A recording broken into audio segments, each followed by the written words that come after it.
నందమూరి బాలయ్య బాబు నుంచి ముందు ముందు ఇంకా పెద్ద మూవీస్ వచ్చే అవకాశం చాలా గట్టిగా ఉంది.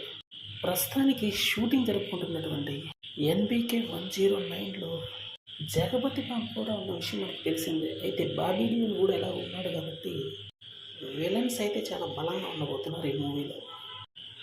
ఆల్రెడీ ఇంతకుముందు చెప్పుకున్నట్లు 300 కోట్ల భారీ బడ్జెట్ మూవీ అని చెప్పారు. కాస్టింగ్ అయితే బ్లాస్టింగ్గా ఉందనే చెప్పాలి. అలానే ఈ మూవీ 3 కాలాలకు సంబంధించింది. అలానే 3 హీరోయిన్లు కూడా ఉంటారు. ఇలా ఏ విధంగా చూసినా కూడా ఈ మూవీ మీద తిరుగులేనటువంటి పాజిటివ్ వైబ్రేషన్స్ ఉన్నాయని చెప్పడంలో డౌట్ లేదు. పైగా బాబీ ఈ మూవీని శరవేగంగా షూటింగ్ అయితే జరిపిస్తున్నాడు. తొందరలోనే ఈ మూవీకి సంబంధించినటువంటి లుక్స్ బయటకు వస్తే అంతకు మించినటువంటి ఆనందం ఇంకొకటి ఉండదు అభిమానులకు. ఫస్ట్ పిక్ అంటూ ఒకటి బయటకు వస్తే అక్కడి నుండి మాస్ రచ్చ మొదలైతేనే చెప్పాలి. బాలయ్య బాబు యొక్క మోస్ట్ యాక్షన్ పర్ఫార్మెన్స్ అయితే ఈ మూవీలో కూడా ఇంకా చూడాల్సి ఉంటుంది.